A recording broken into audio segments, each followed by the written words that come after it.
Ulongata bati yada to ye kuma daifa. Inu to ye ko je love bipa. Oba tala, oba takutakun. Songo Eshu, Ogun Oya Osun. Kini ṣẹ̀ṣe tán ṣe nílé yìí o. Ó jẹ́ lọ jára rẹ̀.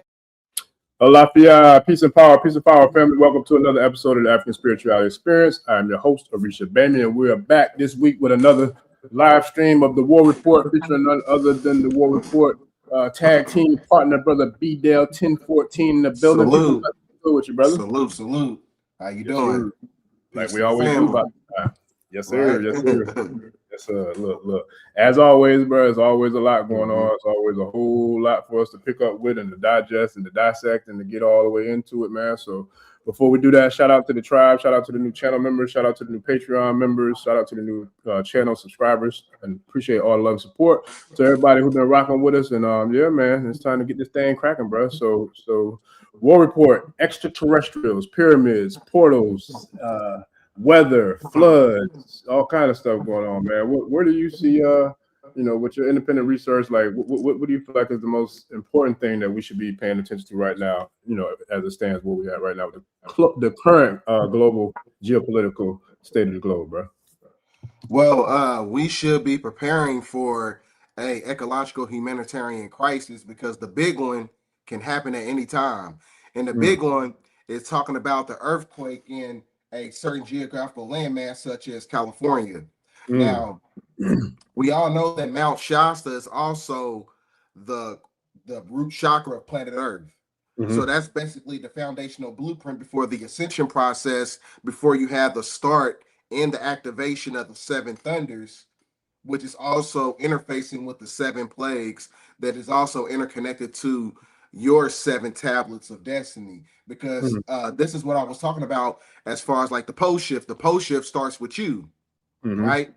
So when you unlock those seven energy cortexes, that's when you unlock the chakras of the planet Earth, where you have California, Mount Shasta, because that intrinsic landmass in itself,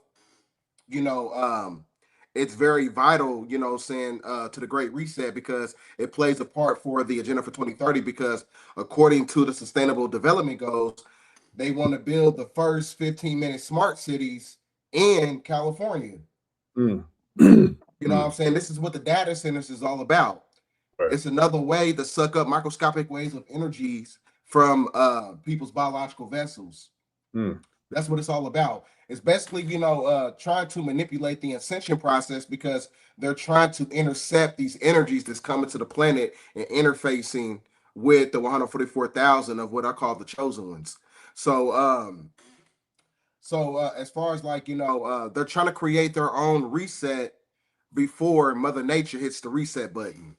Right. That's why some people can't decipher, is this something from the government, or is this something that's, based in the activation of nature and prophetic divination?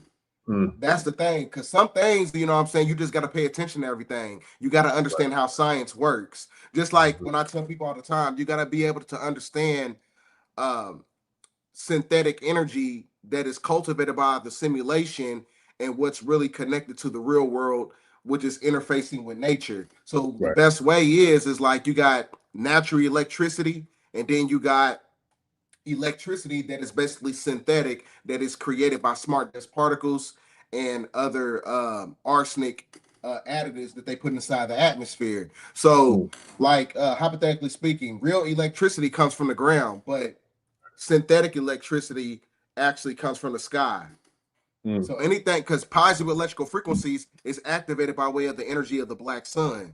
That's where you get the activation of Ophiuchus and things of that nature, because according to different, readings of the esoterics and different mythologies, they talk about how you have a internal sun, and that internal sun is what gives power to Orgartha, which is basically a representation of the scent of Allah. So that's why they talking about these extraterrestrial entities. They said that they, the great majority of them, they said that they live in the caverns of the earth. Right. Yeah. Right. You ever heard about the green children of Woolpit? I haven't, but I did want to go back into the sun thing when you finish because I want to learn about it. But no, I don't. Not at the top of my head, I can't recall know anything about that. Well, in the green children of Woolpit, there was these two little children. They was like literally like the color green, and it came out of this cave system. And I think it's somewhere in the Netherlands, I believe. But they came out of this cave system, and they began to amalgamate themselves with the population on the surface of the planet. But anyhow, what happened was the children, they try to live amongst these people and they end up getting sick because their dietary system wasn't acclimated to the dietary system of the surface dwellers. So they got a town. They actually got a town called that's dedicated after the Green Children of Woolpit, and that coincides with Osiris because Osiris, his other nomenclature title was what? El Qadir, the Green One. Yeah. So that means that in order to reap the benefits of gamma radiation, the physiology of it, you have to go through that ascension process because that's when they were talking about the Khafre pyramids. It goes into the caverns of the earth because when Osiris died, the resurrection process is based on him. First of all, resurrection in itself at the bottom of the pyramids is exactly 111 megahertz frequency. And that frequency in itself has the ability to reverse the inversion of the chakra system that was subjugated by the moon. So when so the resurrection actually takes place when you go underground. You don't get access to Hollow Earth and Shambhala or Gartha, the Rainbow City. You don't get access to those dimensional gateways if you have parasites. Yeah. That's how you know if the body is rid of parasites, if your physiology is transmuting to the color of green, because that's the original color of the Anunnaki, right? Because the parasites in itself is what creates the oxidation that breaks down the hemoglobin cellular structure to the point where you start to age. The hemoglobin interfaces with the atmosphere, so every time you breathe in, you're aging literally. Yeah. Because those cells are basically breaking down. It breaks down the hemoglobin. So that's why you would have to go into a form of human photosynthesis, which is basically ultra fast internal conversion. That's why they've been talking about the atmosphere is changing, like what you was talking about the Schumann resonance spike and things of that nature. Yeah, it's a lot of it too, and we've spoken about that before, and that's another one that I feel like definitely deserves a deep dive within itself. I would say two topics I think I got to get into is like one on just melanin alone, but also the fact that, like you said, with Osiris, like the skin was initially green, and according to Dr. York's work, our skin actually is or used to be green, but based upon all the different things that transpired and took place.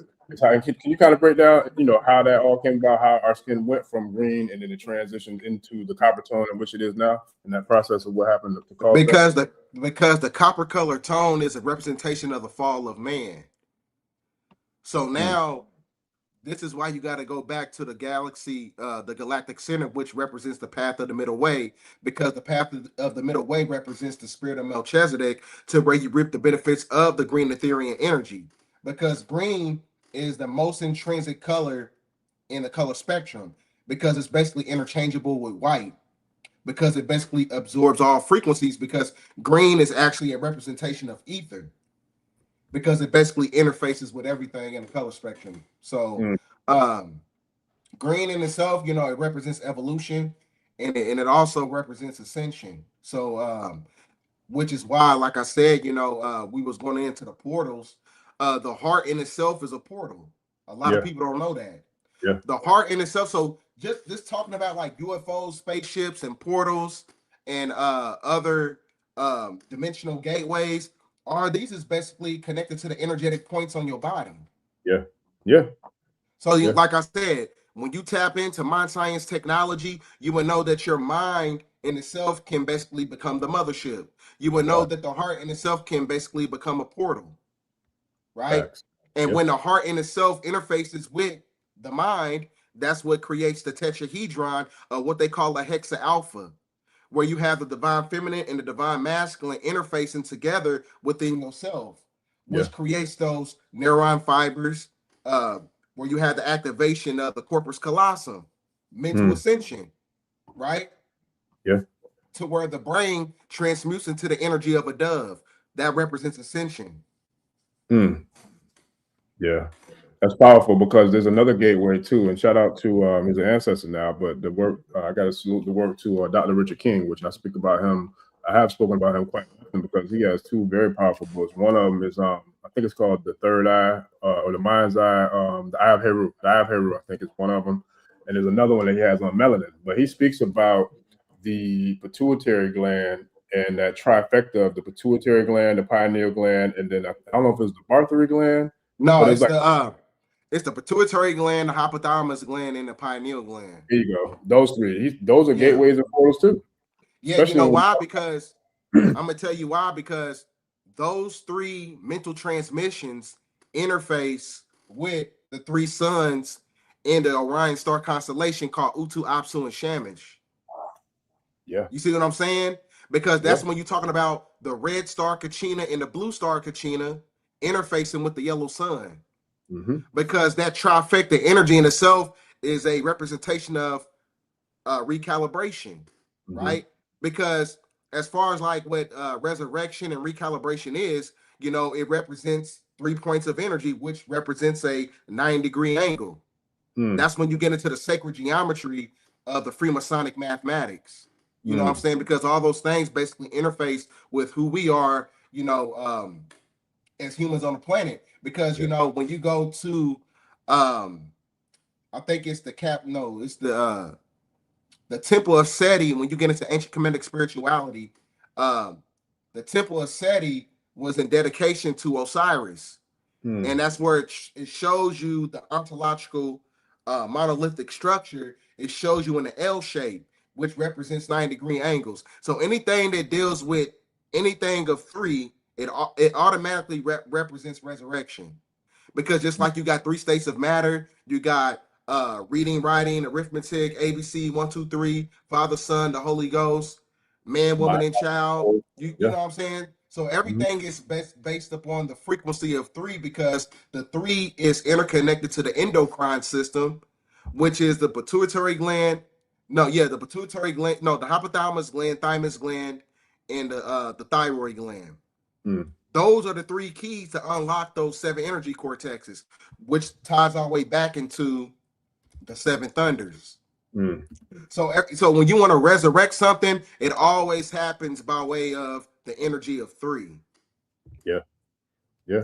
And you know what? When you first started speaking about the different suns, one of the things that I wanted to get your opinion and perspective on is, what about the inner sun? Because there's also the sun inside the planet, inside of inner Earth. So how does that sun play a part or a role into what we're seeing or experiencing out here on the planet now? Because one of the things I had in regards to the notes of what we're going to get into tonight was all the different calamities and all the different types of natural disasters that we're seeing. I feel like a lot of them are probably natural, but there's also probably some that, you know what I mean, are man-made from CERN or from, you know, the different little weather modification programs that the people use. So what do you feel like, or what's your thoughts on the inner sun that's inside of the planet and how that plays a role into what we're experiencing here on the surface of the planet? The inner sun is actually a physical manifestation of what's taking place outside the firmament of what I call the spiritual sun, which is the North Star Polaris. But so when you're looking at a Masonic tracing board, it's showing you the white square and the black square, dark and light magic. A lot of people try to say that that's a representation of the sun and the moon. No, that's actually talking about the true light star Polaris interfacing with the black sun. Because the black sun represents a portal to get right back to the galactic center, which is the North Star. So the black sun is actually Ophiuchus. So a black sun is basically a magneto-externally collapsing object, because it basically manipulates time. Now, would that have something to do with why time is moving so fast? Because I know, you know, I'm pretty sure you've been experiencing it, but a lot of people that I talk to and that I communicate with on a regular, including myself, like time, I feel like it's definitely in a warp speed. It's almost like we're making quantum leaps in time versus the regular traditional so-called increments of time. So what do you think about that part? Yeah, because like I said, you know, because one thing you gotta understand is that when you have telluric patterns. Telluric energy is another metaphysical name for planet Earth. So the telluric patterns interfacing with the magnetic field is actually, creating of what I call circling the square or squaring the circle in Freemasonry. So when you're talking about circling the square, that means that the neutrinos, the spiritual energy, is manipulating the physical world, which represents the square, which is the moon. Right? So that means that everything as far as like condensed subatomic particles, all these things are basically being broken up. So that's what the data centers are basically being used for. The data centers are basically it's like a metaphysical technological machine. It's an archonic it's basically like an archonic I forgot what they call it, a watermark. It's an archonic watermark to basically save the simulation. So it's basically like the glue. You know how when you don't want to buy nothing new and you try to put the shit right back together yourself, that's what the corporation is doing with artificial intelligence, because they're getting these ideas from dark forces, who are the archons. Got you. Because like I said, the archons, they need another way, to feed off the Lucia a lot faster in order to create their reset before Mother Nature has her reset. That's what's going on. What do you feel like? Because the data is another way for them to sacrifice to feed off humanity faster. Yeah. Human data is the most intrinsic resource in our simulation. Yeah. So bloodshed is not enough. So they need the human data. That's what they need, because that's the only way they can interface with human intelligence. Yeah. And that's real, because even when it comes to like business, right? People who are entrepreneurs, or people who run businesses or that own businesses, etc. We all know that data is definitely king when it comes to marketing, because in order to efficiently and effectively market whatever your products, goods, or services are to your potential target audience or your potential clients, customers, etc., you have to know something about their psychology. You have to know something about their, not just demographics, but their psychographics as well, because that is be whatever their trigger point is for you to do whatever you're doing, and to create commercials, to create advertisement, create whatever, in order to draw in those people that you are targeting for your products, goods, or services. So with that, universal that goes across the board, from business all the way to with them hijacking consciousness, right? Yep. What the hell is the significance of them trying to start the reset before Mother Nature?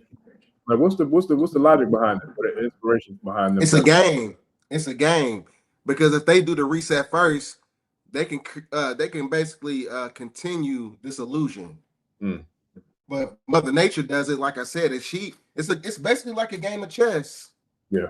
It's fifth dimensional chess going on. Right. So like I said, they trying to complete everything right before you have the firmament crack open. That's the thing. Because if you pay attention to what they doing, they move like they running out of time. Yeah. Like everything they do is so rapid. So fast, to the point where they start glitching. Yeah. And I'm seeing a lot of that too, man, because there's several different channels that I watch whenever I get a chance to, and because they make good content as well. And I've seen on other brothers and sisters channels where they're showing videos or clips and creating social media posts of the simulation glitching, and and people glitching and reptilians. Kind of like when you was one of the first ones I saw that made the video about the dude that had the mask on online. I was about to. I was about to get into that. The reason I was about to get into that, because there's videos back in the 1980s. There's videos back in the 1990s that shows people somewhat wearing a mask. But because the consciousness during that time period, a lot of people weren't activated.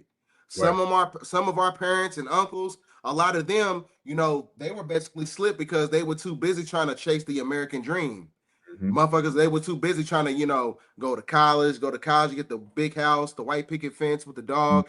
They were chasing that American dream. You get what I'm saying? So they wasn't really paying attention, to the great majority of the afflictions and the glitches in the matrix. So now we're in the time of the sun cycle. The sun cycle, where you have the activation of the heartbeat of planet Earth, the Schumann resonance, is going to spike up. And once it spikes up, it creates those telluric patterns, the wave, right? Yeah. Because the wave is the only thing that can basically unlock the spell of the sleep spell of Kingu, which is basically interfacing with the belt of Orion. When you're talking about the Van Allen belt, where you have the radiation belt, where they created the Pleiadian light lock, the silver cord. So that's what it's all about, because the silver cord is another mechanism to make you, acclimated to the data centers. Because like I said, they want to keep you in a perpetual state of reincarnation. Yeah. Right? Yeah. There's a reason why they call planet, when you look at the suffix of the word planet, you get NET. Yeah. Right? Because the planet is actually a net. It's a draconian reptilian net. Just like the brother Young Pharaoh, he had spoke on spiders, right? But the net, the planet in itself, is another way to entrap the energy of souls. Just like when you got like a spider might have like other insects that he keeps on his web because he's basically trying to suck up that energy. The same thing takes place when you're talking about a spider web, or the planet Earth. The same thing actually takes place because these energy ley lines is basically being used as another way to suck up energy. That's all it is. We literally live in a prison planet. Yeah. And real quick, let me pull this up real quick. The fact that you said that, and there's so many other places I want to go to this, but I'm going to share this because I feel like you'll be able to dissect it too. When you think about even the phonetic breakdown of the word planet, right? It's spelled PLAN, right? ET. You can reverse engineer that bad boy and then planned by extraterrestrials. Yeah. Right? Because how far back can you go prior to the Anunnaki or the Sumerians? Or, you know what I'm saying? I mean, you can go back to the ancient, Atlanteans and Lemurians and all that. But either way it goes, as far as my research takes me, none of those civilizations are to be said to be indigenous of the planet Earth. They all were seated in different galaxies or different star systems, whether it's Sirius, whether it's the Palladians, whatever star system or wherever you want to go with it, all of them were still connected by some way, shape, form, or fashion to another star system versus being indigenous from purely here on the planet Earth. Do you know of any civilizations that are just strictly that is said to be just from the planet Earth or born and created here on the planet Earth outside of being attached to another star system? The so-called black woman. Right. The womb man, right? Yep. And that's the one that if you look back, her mitochondrial DNA is connected to the mycelium network of the motherboard. Okay. Her DNA interfaces with the planet. Right. So that's why they had to use the moon. The moon is another way to extract the energy. Right. That's why I said planet Earth is a loose planet. It's a loose farm. So the dilution of the energy of the moon, that's not enough. So like I said, now they're using the data centers. So like I said, eugenic systems that was basically correlated to the corporations, that ain't enough right now. They need something that's more intrinsic to where they can keep you in reincarnation mode. And that's the data. So they keep feeding the harvesting off you. Yeah, it's kind of like the same thing, like for instance, the way I equated it, like this USB drive I got. This like for instance, they got like data systems or whatever. They can keep your data on like different technological devices to where they can keep your consciousness uploading into other robots and other technological devices. That's why I said data is the most intrinsic resource. They don't care about bloodshed. So when you're talking about a mass sacrifice, it's actually talking about the great majority of human beings on the planet interfacing with the artificial intelligence God, which is basically what I call the Antichrist. Yeah, now that's real, man. And it's so funny. Well, this part's not funny, but it's funny how the thought of the download came to me. But the way that these parasites are running the system or the simulation, whatever we want to call it, it really reminds me the same way a pimp runs the block. The way he runs his, because it's like they're gonna keep beating up, their main star bras or their main star tricks, because they want to keep that mind control over them. They want to keep that grip, that grasp of you'll never elevate or evolve or grow above where I'm going to put you as being your quote unquote so-called master. And paraphrasing this is pimp. So I feel like that's how they're trying to do with us. They're trying to beat us down as much as they can to keep us from elevating, out of that mind control. And another thing is that this is the last reincarnation cycle. This is their last chance for them to try to reincarnate back through certain bloodlines. Right. So this is what. So when they talking about the 6,000 years is up, it's really, if you want to be 100, it's really the 12,000 years is up. Yeah. Because the moon has been in our solar system for the last 12,000 years. That's what messed up the human circulatory system. That is why, the great majority of everything in the Western world, or just the majority of everything, is basically backwards. Right. It's because of the moon. Because the moon has to create a dualistic energy within the energy extraction matrix. Right. So it has to create dualism. And the only way you create dualism, if you flip shit upside down when everything was going, right. Mm-hmm. You know what I'm saying? Yeah. And that's why they targeted the woman, because they knew that can throw off her, circadian rhythm and all types of other biorhythms that connect to the planet and to the cosmic, frequencies of the universe, right? Yep. And then I would say you had other extraterrestrial entities. You had the Knuckle, who lives in the caverns of the planet. They live Rainbow City. Some people call it the Crystal City. Then you got the Taros, right? These are basically the benevolent versions of the Deros, who are detrimental robotoids. And they're basically a amalgamation of the fluoride and the negative grafting of the Taro. So the Taro, they had a technology where they basically grafted the negative afflictions of their biological cells and they put it inside of a different species. And now, have you ever seen a movie, Nothing But Trouble? Is that the one with Tupac in them in it? Yeah. Yeah, they had those fat things right there. They were showing you those are real. The Bubble and Devil. Yeah, those are they live in the caverns of the earth. They showed you in a movie 28 Days Later. They show you the same entities. It was like these fat zombies. Yeah. See, I don't know if I saw it 28 Days Later, but I definitely remember that the one with Pac and Digital Underground in it for sure. I definitely remember that movie. And I remember seeing that, and it's nuts, like how, and they've been doing this forever, like putting the truth into, you know what I mean, like Hollywood and into videos, into movies and things of that nature. Sure. Yep. And it's another group. It's another group. They got the big nose. I forgot their forgot their names. Because it almost feel like they're almost like a hybrid between an elephant and a human, right? Their nose almost like a dangling trunk. Yep. Yeah. They're actually a branch of the Albion European, because if you look at the Jews' nose, it has that big bridge. Yeah. And then they kind of hook too. They kind of over like a damn question mark. Yeah. Because and then now think about it.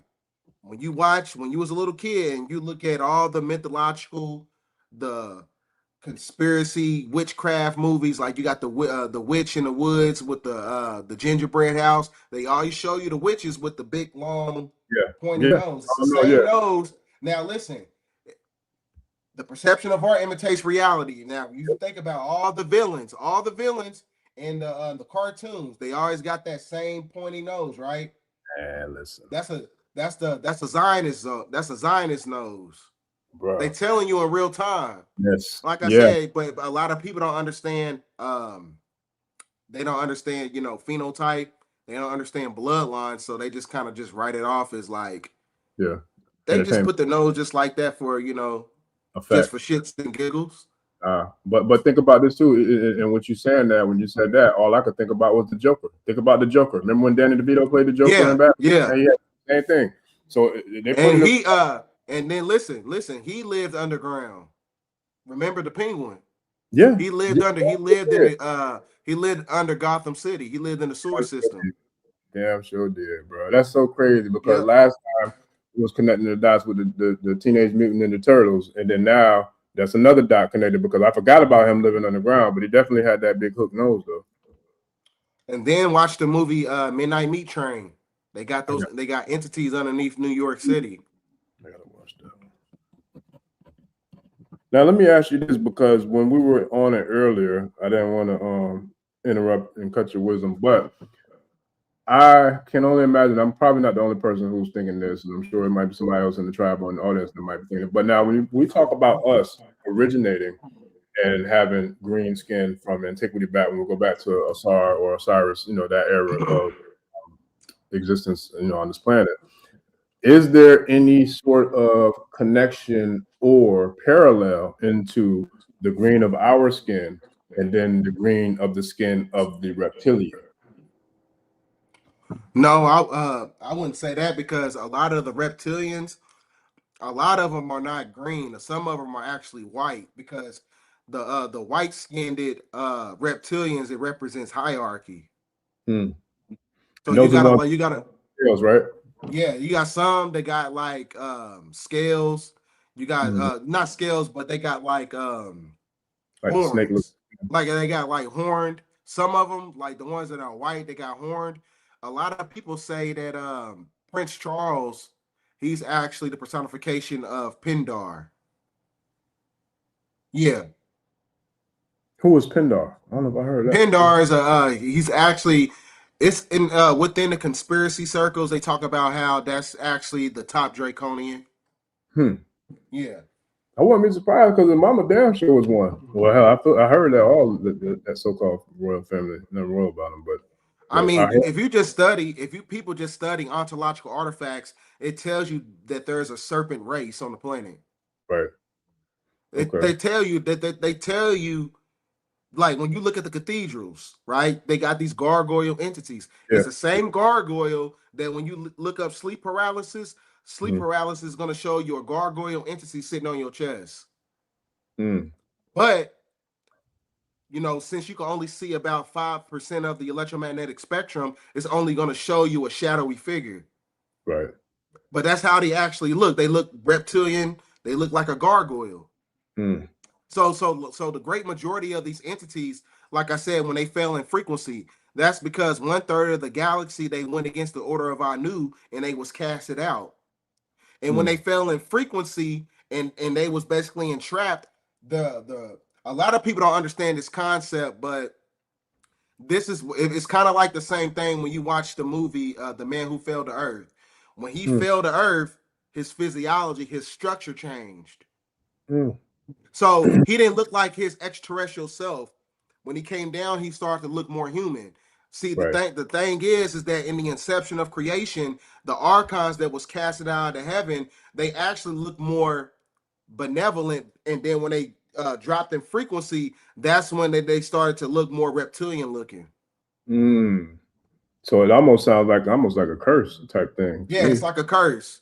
Yeah. It's like a curse. Because a reptile is based on bloodshed, cold blood. Yep. And that man, you beat me to it, because I was gonna say, when you think about it, when you talk about how they dropped down and how they then transformed and started taking on those types of biological makeups, that to me, that with them not only being cold-blooded, but that made them direct opposition to the sun, and not just the sun, but the sun people, correct? Because cold-blooded, a cold-blooded animal or entity or whatever the case is not going to fare well in the sun, because the sun is, is the opposition to it. That's the ops. So it's like that makes a lot of sense with them being and that's why I see when you get into the book of Leviticus, they were talking about Levitical law. You have the cursed seed of Labana. The cursed seed of Labana is the Amorite, which is the Canaanite. So the Canaanites, they were cursed with leprosy. And leprosy, that's a vampiric trait. So that's why, as far as like that guy being on the screen and he had to wear a mask, the epidermis layer of their skin is starting to break down, because he's of the cursed bloodline. Dr. York, according to Els Holy and Jill, Revelation 17:17, the evil reptilian gave power to the beast. That's interconnected to the movie The Voyage of Demeter. Because it shows you the reptilian, the Draco, giving the power to the uncivilized cave-dwelling European during that time period. It shows you the level up. Watch the movie Dracula Untold. That's the story right there. But instead of looking at the guy, because he was like more of a demonic entity, but think of the guy as more being like a draconian figure. He went into the caves, and when he went into the caves, he got his powers, you know, he amalgamated with the entity, and that's when he became the so-called Dracula, and that's when he basically, you know, started to colonize other civilizations. So that was basically the start of Greco-Roman culture, because the inception of Greco-Roman culture is draconian law. There is a thing called draconian law. That means they have to keep you connected to a form of fear. Yeah. Fear God, fear religion, Mm-hmm. fear the government, right? Mm-hmm. Because the fear is what? Loosh. Yeah. Yeah. It reminds me of that campaign. I don't know if you remember. I'm pretty sure you do, but you remember back when there was this thing, and it kind of got a lot of steam, and I used to see it a lot of different places. And it said obey, just that OBEY, but obey, right? Do you remember seeing like people with bumper stickers and, you know what I'm saying, T-shirts and all that? Obey. Who the hell are you supposed to obey? What's that? What's up? That I'm gonna give you a conspiracy. I'm gonna get in my conspiracy bag for you. I'm gonna dig real deep for you. The obey is actually when you look at the title and the logo of it, it shows you the person's eyes behind it. That's the basically the logo. So the clothing line Obey is actually giving veneration to Aleister Crowley. Those So were that the eyes. was Yeah. So that was the eyes of Aleister Crowley. So when they're telling you to obey, they're basically telling you to obey the laws of Luciferianism. Wow. That's nuts, because I remember clear as day, and I guarantee you there's people in the audience, I'm pretty sure you probably did too, but there was an interview, I don't know if it was an interview or a video that Jay-Z did, and he had on a hoodie that had the quote from Aleister Crowley that says, "What do as thou wilt," or something like that. Yes, do what thou wilt. Do what thou wilt. Now, because like I said, I have a lot of occultic books. Do what thou wilt is actually not a bad thing.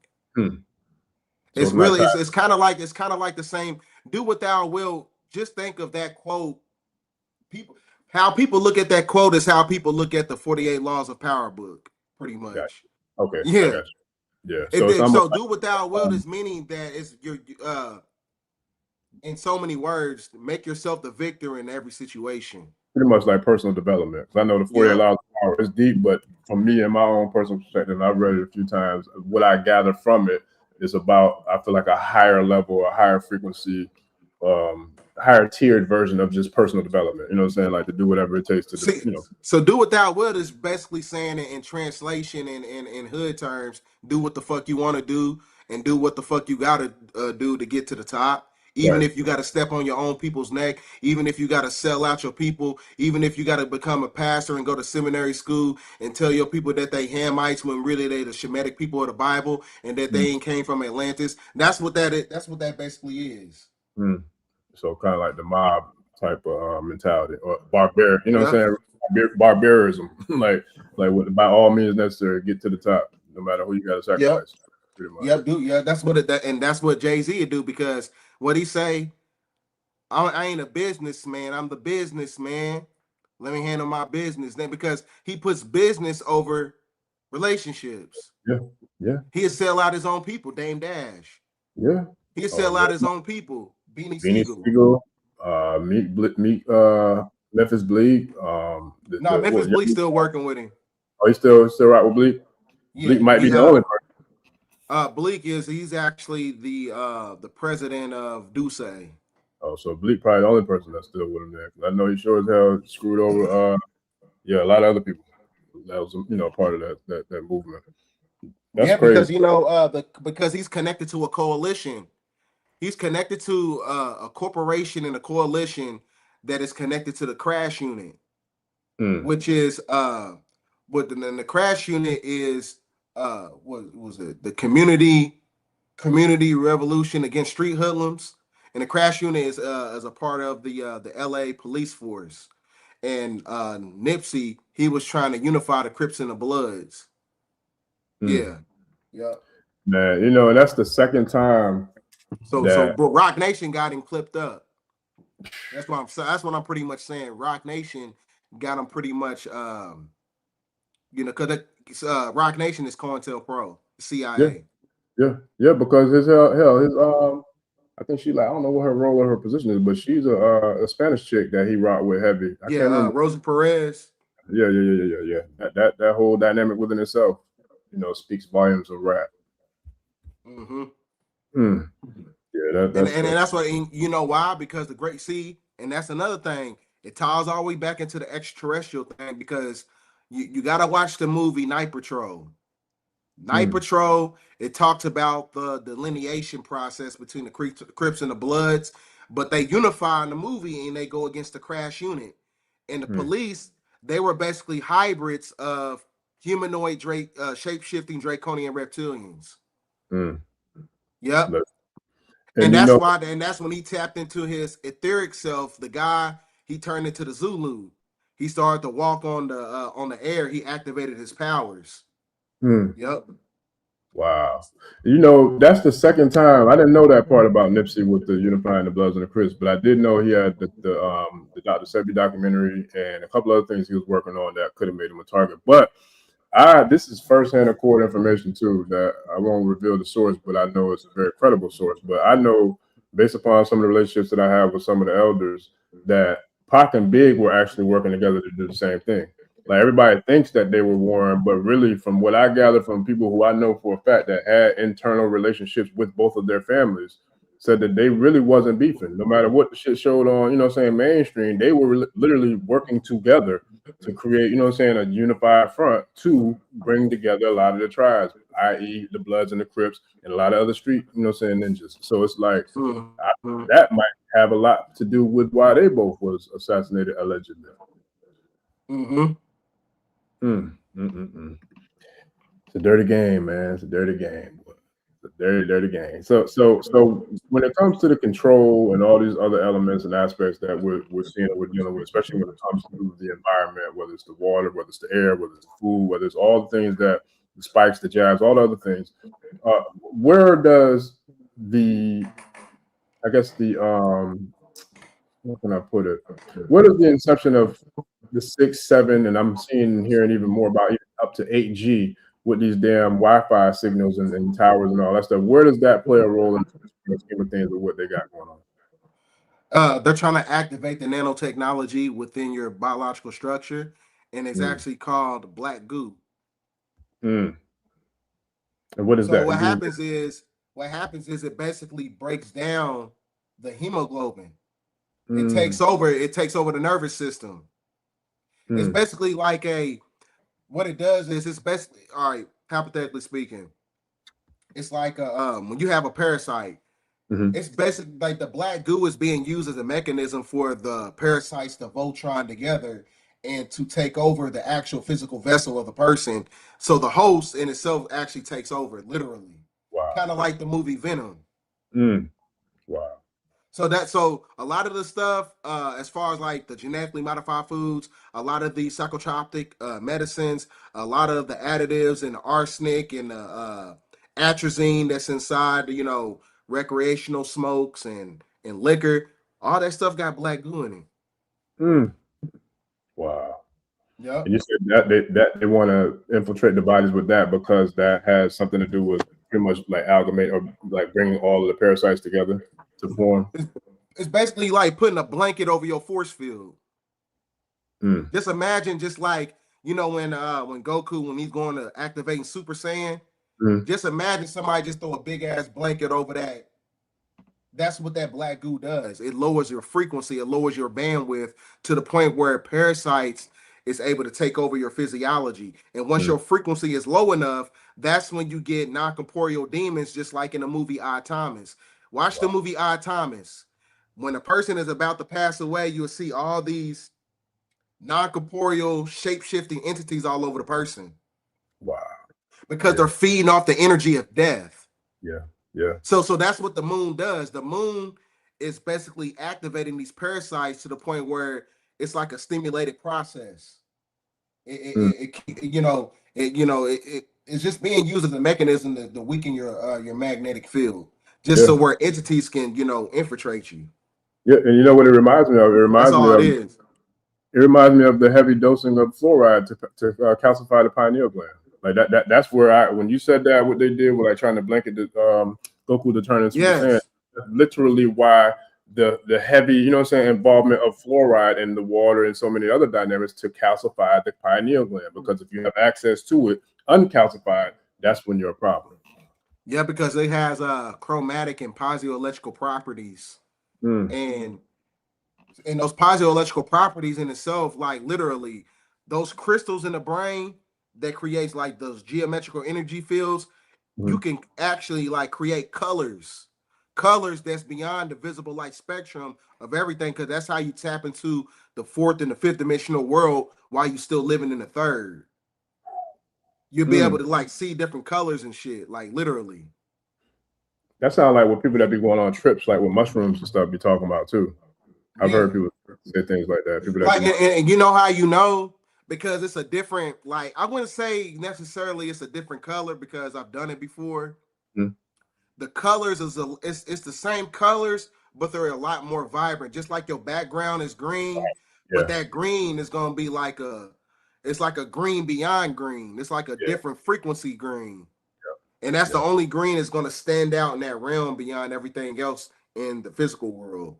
Yeah, it's funny because I remember coming home from the room when I went to my Bathala ceremony that I had that heightened vision like that. And another thing too, where I feel like we see it, I don't know how many people watch the Nature Channel, but I like to watch, especially when they're going deep dive in certain areas of the world where with the beautiful, the colors down deep in the deeps of the depths of the ocean. You see a lot of heightened, you know what I'm saying, vibrant colors down there too, or different aspects of the ocean underwater too. Yeah, they say that if you dig deep enough in the caverns of the earth or whatever, they said like the bottom it starts to change colors.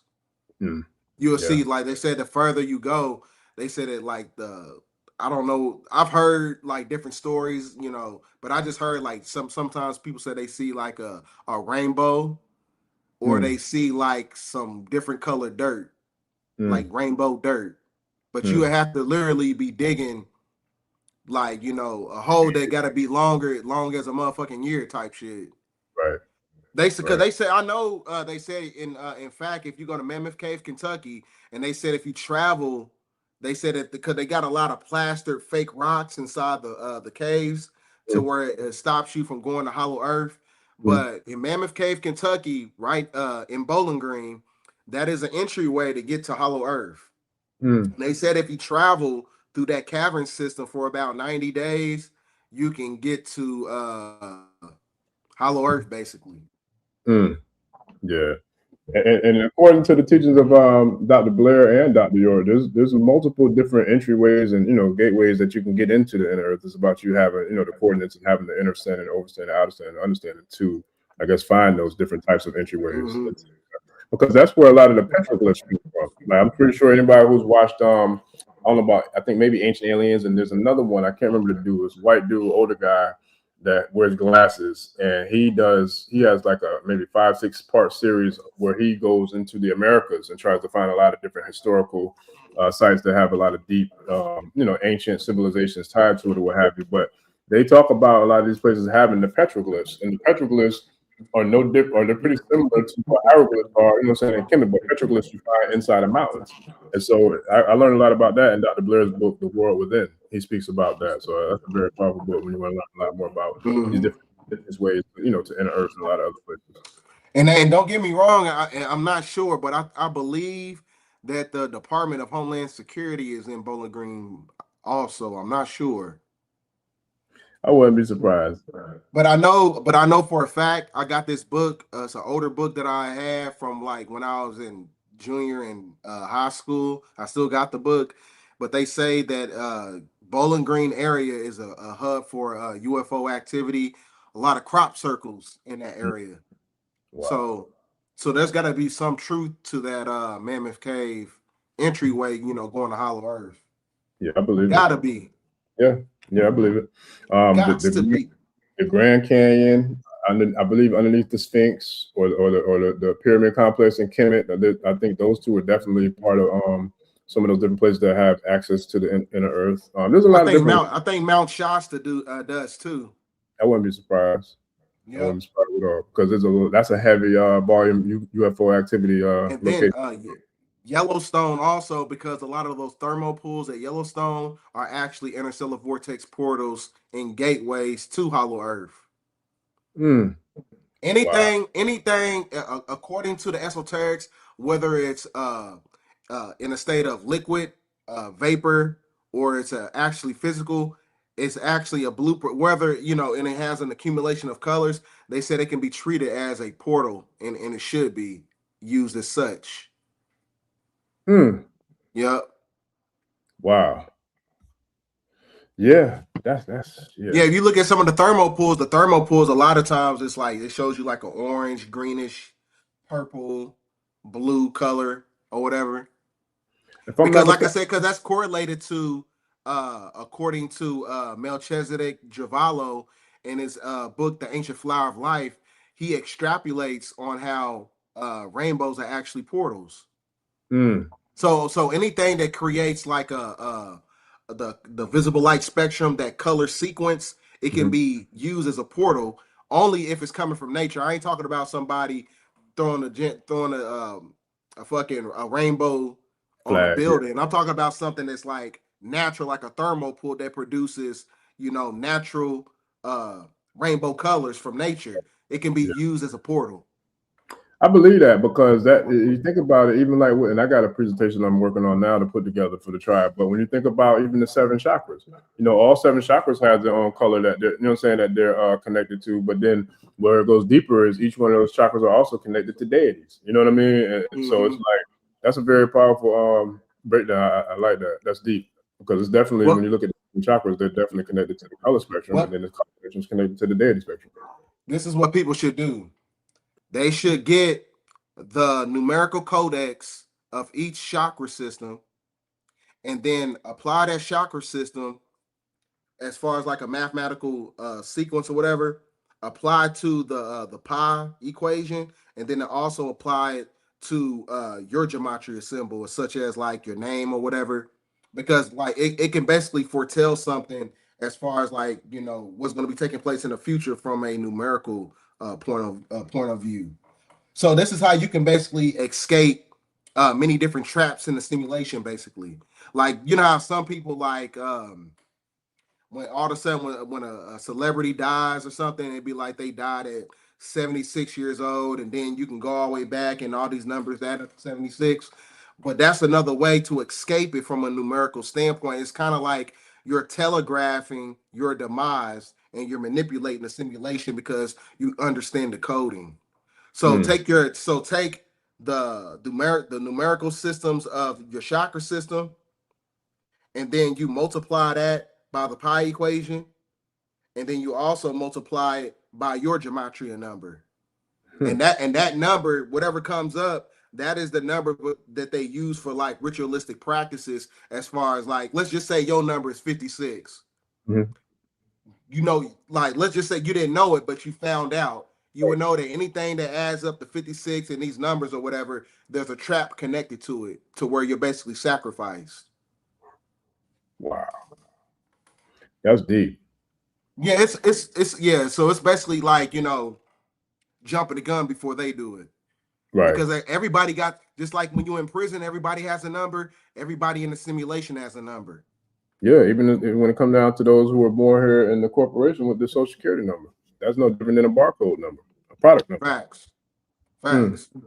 Wow. Yeah. All right. So, how much more? I know we got to shut it down a little sooner tonight because we had a later start. How much longer you got? So I know how much further I can go before we do Q&A. You keep going. At the hour mark, we do Q&A. Okay.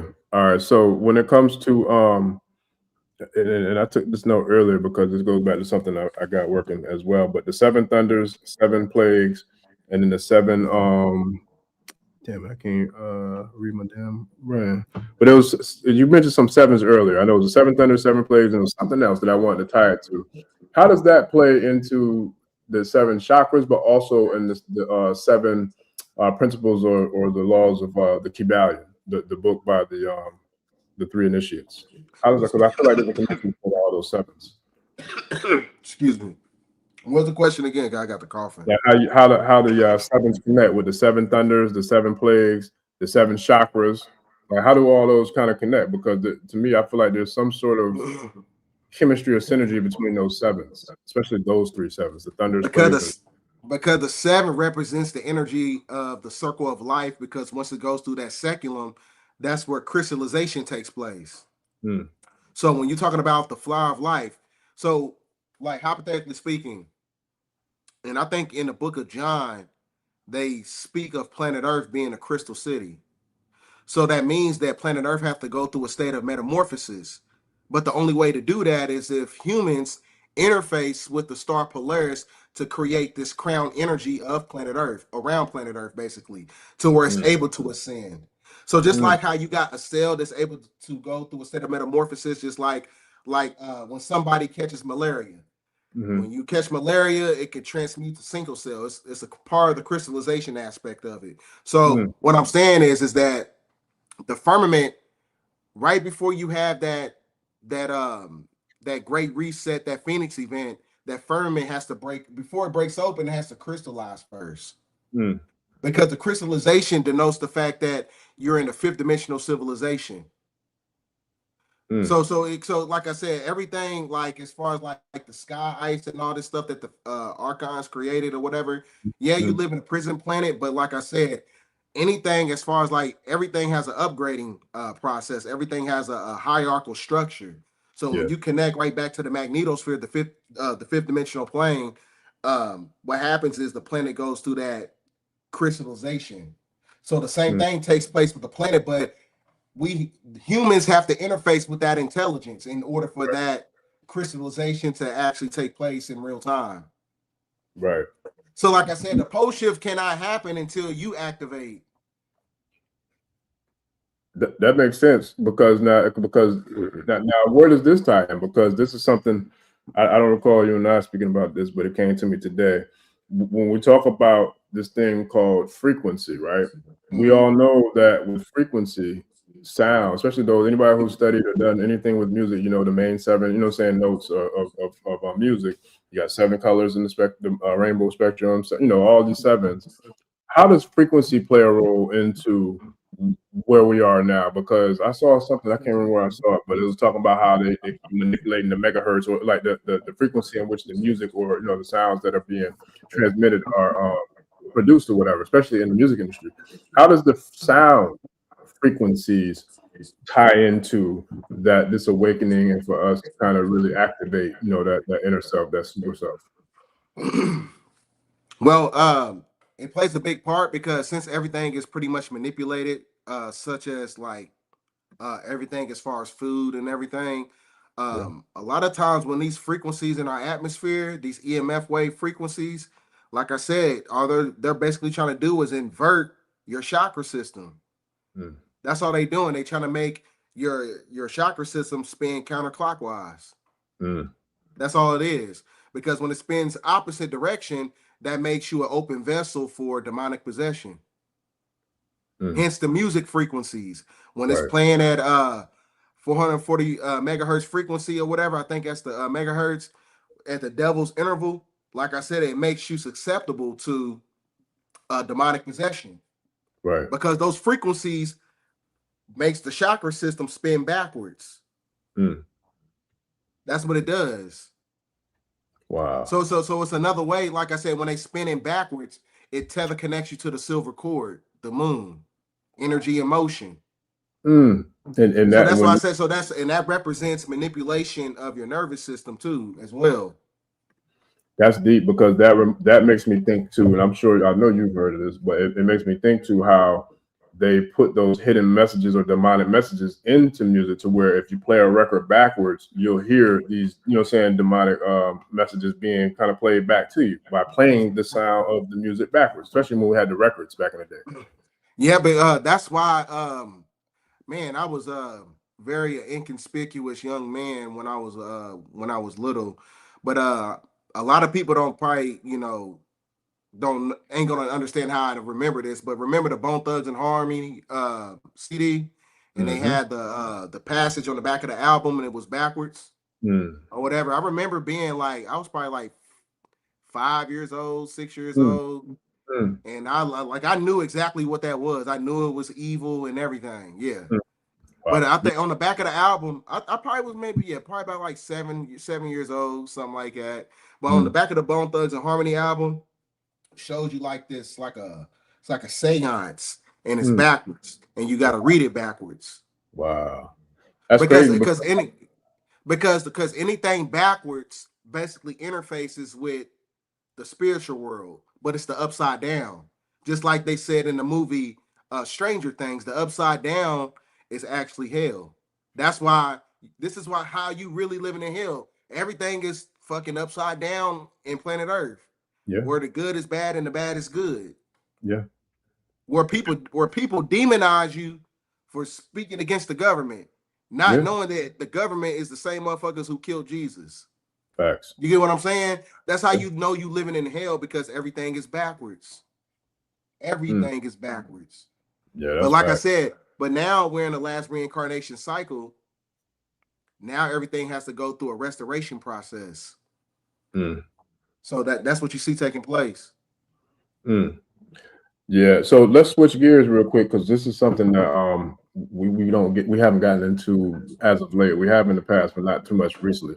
There's a lot of developments going on in regards to the change of the guards with the corporation formerly known as the United States of America, and the land, the true rightful heirs and rightful owners of this land, the ones who really, have the access to deeds and the real true ownership of the land. There's a lot of transformations and a lot of things taking place that a lot of people might not be aware of. I know you've spoken about the King Charles thing, or the dude Charles thing, they call it King, from England, when he came over here and met with Trump, and there was some sort of the guards or shifting power with that. And I'm seeing a lot of other things. I was actually watching, I think, Dr. Kia Pruitt's channel today or yesterday, and she was talking about a lot of different things that are going on, to where a lot of the corporations, a lot of the aspects of the corporations are being dissolved. Can you kind of speak to some of that, some of the tribe who might not be as tapped into, to kind of look at it from a lens about all the different crumblings and the different, dissolutions or dissolving of a lot of this corporation and the aspects of it? What you're seeing is the royal family is giving Donald Trump power to create this synthetic regime of a totalitarian, feudalistic, technocratic system that is controlled by artificial intelligence. So the crown has basically been dismantled. The crown of England, the seal off Buckingham Palace has been removed ever since the Queen, when she passed away.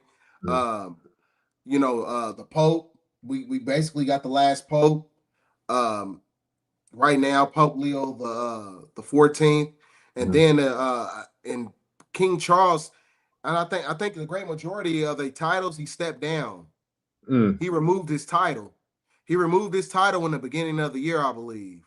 So they no longer have the nomenclature titles of Duke, Sir, or stuff like that. Noble, they can't have those terms no more. Because they create those terms, and everything was created during the time of the Piscean Age of Darkness. They rule under the lunar energy, because that's why a lot of people, they got to understand the diametrical difference between ruler gods and creator gods. Ruler gods are the ones who create corporations.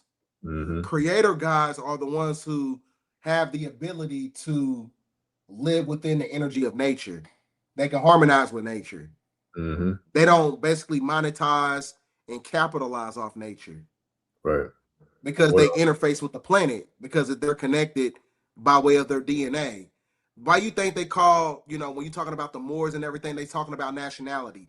Nationality comes from the word nativity. Nativity comes from the word navel. So that means that your navel is actually your core, your birthright that connects you to the land. That's why you got the tassel at the end of the fez. That is your etheric cord that connects you to the land, which makes you noble. That's why when you go into most temples or whatever, they don't tell you to tie the tassel down on either side. You just let that motherfucker go 720, because that means that you're basically connected to all the land. You know what I'm saying? You're connected to the 5 civilized tribes. You know what I'm saying? So that you can walk. You know what I'm saying? You own the land for about like I think it's like 640 billion acres of land that we got. And I know the Vatican, they stole at least about 3 billion acres of land from the indigenous people. And not to mention what they got in the vaults, all the damn books they got them tunnels underneath the Vatican too. Yeah, they got a thing called a Chronos Visor. A Chronos Visor has the ability to manipulate the space-time continuum. So a Chronos Visor can basically project a holographic image or video, and it can basically show you what took place in the future and what's going to be taking place in the past. Yep. And that's Atlantean technology that they also had during the times of Tartaria, because they used to activate the Chronos Visor with the cathodes, and hence where you get the word cathedral from, because a cathedral was actually a metaphysical center to absorb electrical energy, to where you're able to stream down intelligence from the magnetosphere. That's why when you look at some of the cathedrals or whatever, a lot of the monolithic structures are basically antennas. Yep. It was antennas or whatever. Yep. Yeah, that makes sense. And what is this, when we're talking about all this technology, especially when it comes to where you just left off, where does, and because I feel like in my spirit is something that's connecting this, where does the Tekenu come into play? Because if you think about it, all the major spots where these demons and parasites are at, they always seem to have a Tekenu, whether it's the Vatican, at the house up here in DC, like, you know what I'm saying? Like a lot of their major whether it's church or state or whatever the case may be, they always have a Tekenu in the vicinity. What's the significance of them having a Tekenu there? You said having a tech or what? A Tekenu. You know the thing that's in Kemet. It's like a real tall structure that has like a diamond or like a pyramid at the top of it. Oh, kind of like an obelisk. Obelisk, yeah. They call it Tekenu or same thing. Yeah. Well, they inverted the energy of it, because now they use the watermarks. They use the obelisks. They're basically watermarks for trafficking. So if you go to Star Island, all the Star Islands, either the one in New York and the one in Miami, that's where it's a hub for trafficking. They got one in the Hamptons. They got a Star Island in Hamptons that has an obelisk, and they got one where Epstein and Rick Ross's mansion is at. That's crazy. So a lot of the obelisk, specifically the one in Washington D.C., that is basically interconnected to the Pleiadian star constellation, because Ashtar Command, they that obelisk is being used as an antenna to connect with our Ashtar Command, which are basically the tall whites. So that's why I think it was in 2019, Donald Trump, when you go to when you went to his Twitter page, in 2019, when you look at the header, I remember this vividly. You look at the header and you click it, it's going to show the presidential plane, but it shows this one man. Everybody else is the same size, like short as hell. But it shows the guy, he's like 8 feet tall. He's basically, his head is like the same level as the wing of the plane, and he's in a business suit. Well, one day and I can't find a picture nowhere. You know they pull but I used to I had it, you know, at one point in time, but I can't find it or whatever, because I'm pretty sure that a lot of times they try to take stuff like that off the internet, especially you know, with, you know, the great majority of this alien talk going on. But in 2019, Donald Trump, when you look at the backdrop of his Twitter page, it shows you a giant in a business suit, and they're taking pictures of him.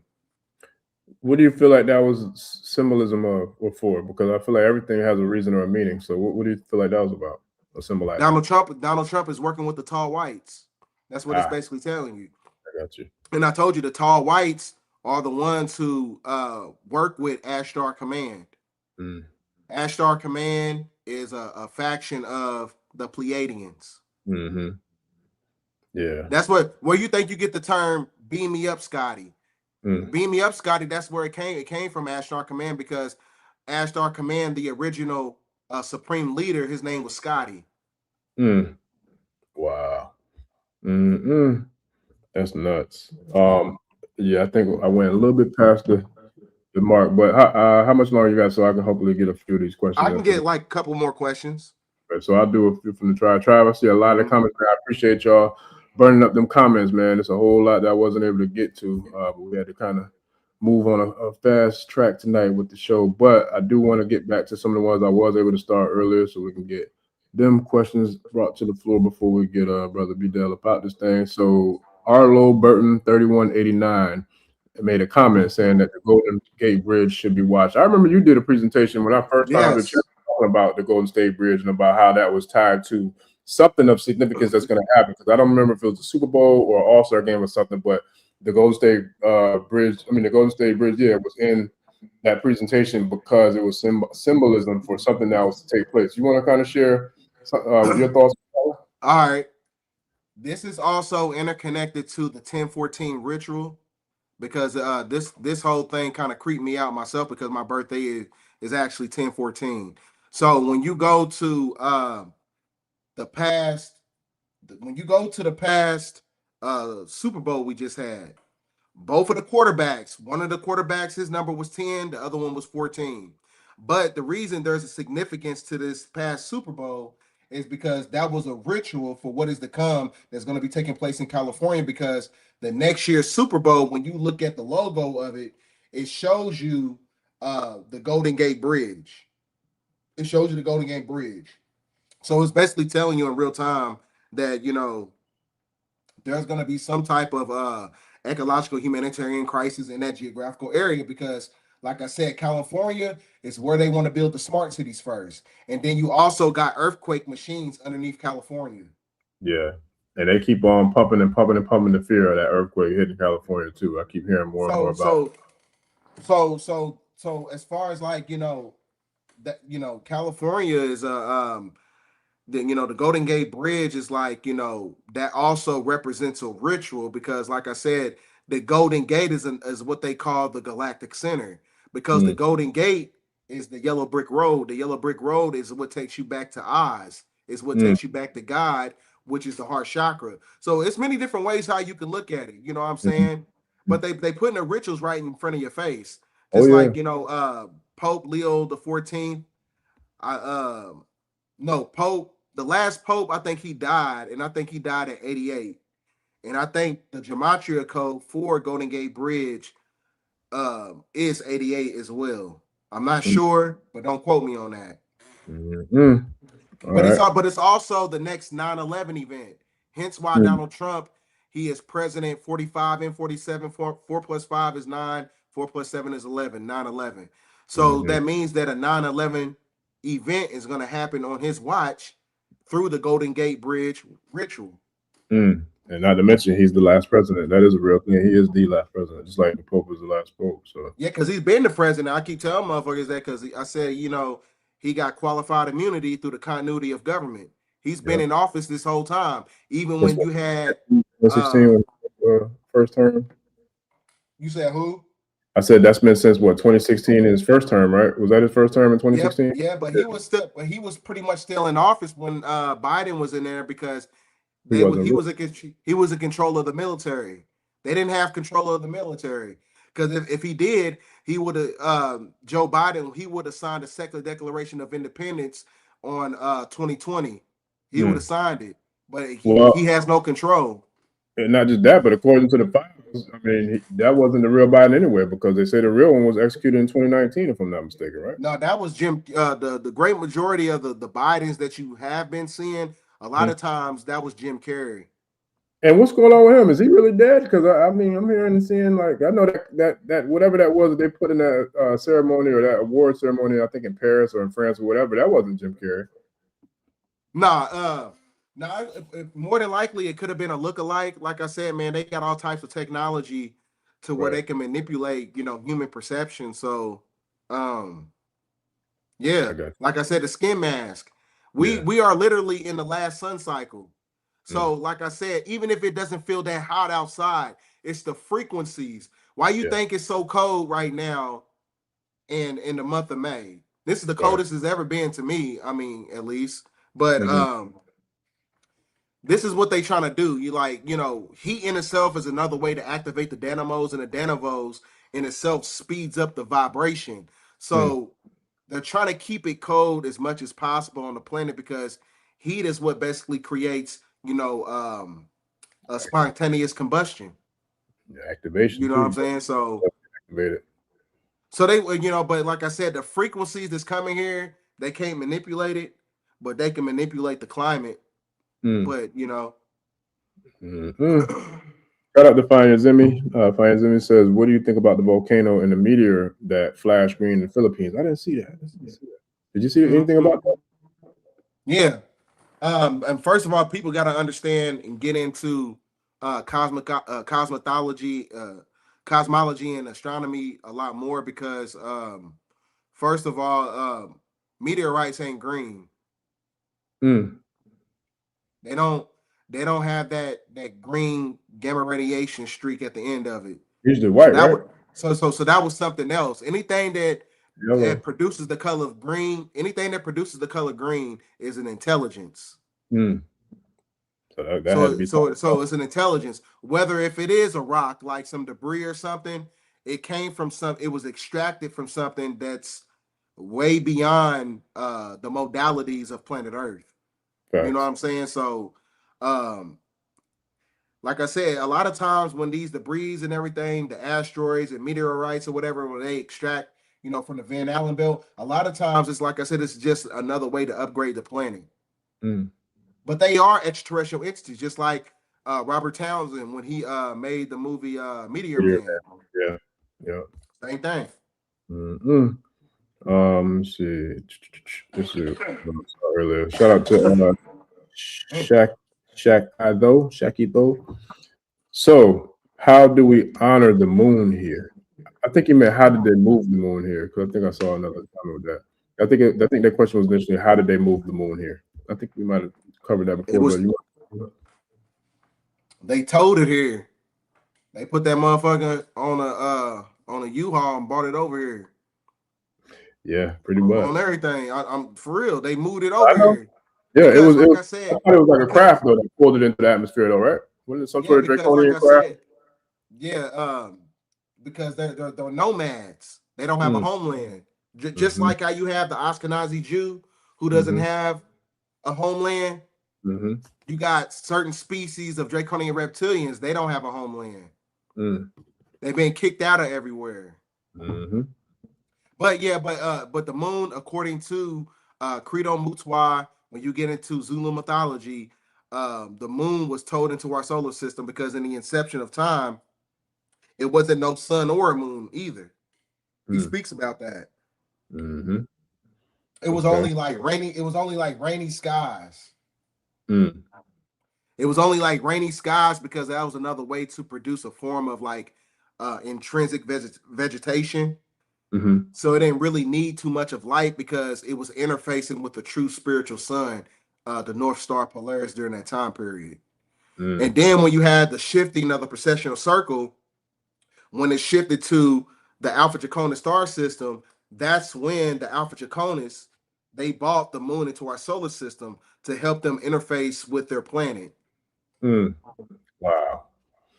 And that was a long time ago, right? That was like hundreds of thousands, not millions of years ago, correct? If I'm not mistaken. Well, no, the moon's been over. The moon is something new. This shit, that moon only been over here for about 14,000 years.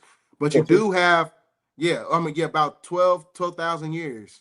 When you look at a precessional circle, like I said, everything operates in 6,000 year increments or whatever.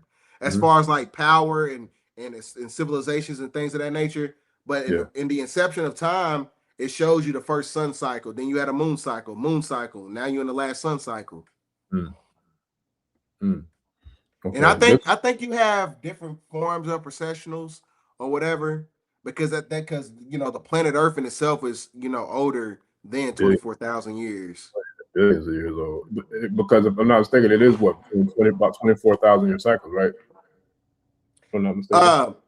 As far as like hierarchical power based upon constellations, been about 24,000 years. Right. Okay. So I'm gonna get maybe you got time for two more? Yeah. Okay, so I'll just do two more try. I'm gonna have to definitely when we come back on the next week's show, I'll definitely make sure I try to get more time for the Q&A section. Stop 5 comparables 370 said, what about the chemtrails that they keep spraying up there to try to block the sun? What you mean? Like the chemtrails, like, you know, the chemtrails, they gonna do what they do. I mean, you can't really, the only thing you can do is alter your lifestyle. Like the chemtrails, you know, you worried about them blocking the sun, but the chemtrails is trying to stop them from interfacing with the sun within you. So what you need to do is you need to go to steam rooms and you need to go to saunas. And that way you can sweat out the arsenic and the metals that they put inside, you know, the chemtrails. Because the those metals in itself is what creates light cold lockdown. That's cryogenic technology. Yeah, that's facts. Let me see if I can get one more quick one so I can get somebody different. I did. I'm gonna bring this up while I try to find another question, but I did see where Tim Burgess said that a huge ship went off into the water over Cali back in the 60s, and they have been tracking UFOs. There's a lot going on in the water. A whole lot. There's a lot of major going on in that water, especially right now. There's a whole lot of it for sure. A lot of crabs, a lot of civilizations, a lot of other ships, all kinds of stuff going on. Let's see. I'm not sure what this one means because at C Brackens 9918, what was the question in regards to Kanye with Baphomet? Was like, can you share that if you can? Nah, it's pretty like it's very vague. So yeah, I mean, I'm gonna go with this one. New Digital Wonder says, ask him about the famous Crowley saying of live under or love under will. Are you familiar with that phrase? No, I'm not familiar with that. Nope. All right, we'll go with this one. Knobstop Comparables says, does the Bay have any connection to the Morris doctrine? A lot of Morris teachers have Bay in their names. Yeah, because Bay is a nomenclature title that connects you to the land. They're the governors of the land. Like my name is Bdell Rice Bay. So that means that the governors of the land are the ones who are supposed to be the real sheriffs or the sheriffs. So that means that you're supposed to be the policy enforcers for the matriarch to protect the land, to where you're not under the jurisdiction of a draconian government that is ruled by corporations. I'm not sure who this must be, a new member or a new watcher, because that don't make sense to me. You can't believe in spirituality and aliens. That's some Bible stuff to me. Well, first of all, people got to understand that metaphysics is where spirituality meets science. And then when you get into science, that is also equated to microbiology and genealogy. And then when you get into those dynamics, that actually talks about, you know, genetic hybridization and genetic, you know, grafting, which is also correlated to extraterrestrial entities. Right. Because like I said, it's not about if you believe in aliens. It's, you know, understanding and being able to fathom the fact that the government has the ability to have technology to create aliens. Yeah. And that there are real aliens that they didn't create, that, you know what I'm saying, come from different places as well. Like that's, I mean, when it comes to spirituality and science is seen spirituality. Spirituality is unseen science. They go hand in hand. Like that I mean, I don't understand. And then especially when you get into like connotative linguistics, like I said, you know, a lot of the words, there's a inception, there's a mechanics that comes with certain words. Just like when you look at the word alien, the word alien is really equated to El Eloi, which is El Elyon El or Theos. So that means that the real alien is actually Anu. So like I said, there's a reason why like everything is really a play on words. So like I said, man, people's perceptions, you know, is pretty much been, you know, been skewed and warped because, you know, they watch too much television. So that they can't delineate. So when you're talking about angels and demons, they can't think of an extraterrestrial. They can't fathom seeing an extraterrestrial entity. They just got to see. The only thing they see, it comes from westernized society, as far as like what a demon is a red motherfucker with some horns on their head. Yeah, and some people can't see anything past Christianity. I had a conversation with somebody last week, and it tickles me a little bit because they presented themselves as being open to learning more things outside of Christianity. But after certain things were said, I could tell that struck them the wrong way. But it pulled all kind of feathers off of their damn bird because they was hot. But it's like, to me, it's like, I look at it like life in the universe. There's nowhere in hell from the time I can remember as a child that I would ever have thought that we were the only beings in the universe. It just doesn't even seem to make sense to me, right? So well, if people read correctly instead of this is the thing with black people. When it comes to so-called black people, they don't read into information. They read into information with their feelings. See, there's a difference. So just like when I tell somebody like, well, they say that heaven is in the Orion, that's a star constellation.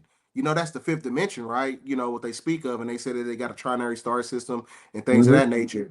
And then it was like, no, that ain't real. And I said, well, it tells you in the Holy Quran that, there's a place called Iliyah, which is Ilihun. The same place where they said where you have the seventh heaven in the Bible, or Uranus. You see what I'm saying? But see, people just don't understand, how ontological artifacts, theology, and celestial alignments. They don't understand how all those things basically are correlated together. Yeah. You know what I'm saying? So that's some people, man. They just, they just indoctrinated, man. Programmed zombies, unfortunately. But as above, so below; as within, so without. It's always two poles to the polarities. Okay. This is the very last one right here, man. If you got time to take it. So Don Zave said, how mandatory is it for the nervous system regulation at these overstimulating times we are living in? With some things always trying to pull attention from self? That's a good question. Well, heaven and hell in itself is cultivated by way of your nervous system. So your nervous system is controlled by the fascia system, which is the electrical energy around the body. So in order to keep your vibration and your frequency high, make sure that you have self-affirming practices that's basically high vibrational. So that because if you keep indulging into low vibrational activities, what's going to happen is it's going to create sensory overload. And then when you have sensory overload, that's when your nervous system is compromised, and it basically gives you this concept and the perception of hell. So your nervous system, as far as like heaven and hell, that construct is really cultivated by way of your nervous system. So if you have a healthy nervous system or whatever, you're in heaven. But if you have a low vibrational ass nervous system, you're pretty much in hell, because your nervous system is a projection of your reality, basically. Yes, sir. All right. Well, we're gonna go ahead and wrap this thing up, man. I definitely appreciate you, brother. If you want to leave the tribe with, where they can find you, where they can support you, where they can buy your books, where they can, donate, which I got the Cash App up there already. But whatever you want to leave on the way out until we get back in the booth next week, man. Go ahead and let them have it. This is my book right here. You can find it on Amazon. The Sacred Book of the Chosen. It was a bestseller for about 3 months. And plus, I'm working on another book here pretty soon, dropping it around October. But you can find me at Bdell Rice Bay on Facebook. You can find me at Bdell 1014 on Instagram, TikTok, and Bdell 1014 on YouTube. Yes, sir. That's what's up, man. Look, as always, bro, these things keep getting hotter and hotter, man. I definitely appreciate you coming through, doing what we do with these war reports for the tribe, man. And I definitely I'll holler at you to see how we can set it up to make this thing happen again next week, bro. So I definitely send peace to you and your family. And if you got any last little word you want to drop with them, man, let them have it, and then we get up out this thing, bro. Shit, stay put. All right. During this time period, like a lot of people have been quitting a lot of things like cold turkey or whatever. But like I said, the energies on the planet, they're very intrinsic during this time period, because there's a lot of stuff that's taking place in the Schumann resonance. So like I said, protect yourself, and protecting yourself during this time is protecting your nervous system. So the best way to do that is to deviate from anything that's not connected to a form of peace and your tranquility. So peace is, you know what I'm saying, should be your main component during this time period. So peace, and that's the only thing that can, you know, pretty much keep you energetically balanced. That's facts. And you know, and listen, and this is something that I know I've definitely been intentional with as of late. Make sure that you cultivate, activate, initiate, and protect your peace by any and all damn means necessary, non-negotiable. Protect that peace, because you can't do anything at your highest level without being in peace. So that'll be the 2 cents I leave for y'all. Try for sure. Yep. Yes, sir. And also, like I said, man, start fasting from certain things, because like I said, you don't want to have a lot of sensory overload. If you can't fast from certain things, that means that your ass is a slave to it. So you don't want to be a slave to nothing. You don't want to be a slave to your lower self. So just keep those vibrations high, and you know, everything will be copacetic. Just remain calm as the matrix is collapsing. Mm-hmm. And speaking of the Matrix, shout out to the Oracle, came through last week, man, and did her thing. Sophia Stewart, that was a dope conversation. I look forward to sharing some more clips from that. But yeah, I definitely appreciate you, bro. And I'm gonna definitely I appreciate all y'all, family. Let's see, you said oh man, here it is. Anisha. That's probably the best advice I ever heard. Yes, sir. Listen, we got a lot more where that came from, family, for sure. Salute to Anish. Yes, sir. Yeah, but yeah, so yeah, I appreciate you, bro. So I definitely holler at you, man. Like I said, tap in and see we can do this thing again next week, brother. And family tribe, I appreciate y'all. We got some more in store coming this week. So I'll definitely see y'all on the next episode, family. We are out. I appreciate all the love and support. Peace. Peace, brothers. Salute. Yes, sir. Ẹni tó gbàgbé ilé ṣàpò ìyàgbọ́ tẹ́ǹtẹ́ ní takisa ní tàtàn ò bá padà sílé anítìjàkọ ẹja lọ pé eégún mo ṣe nígbẹ́rẹ́ ìpàkọ́. Forsake not your ancestors and praise your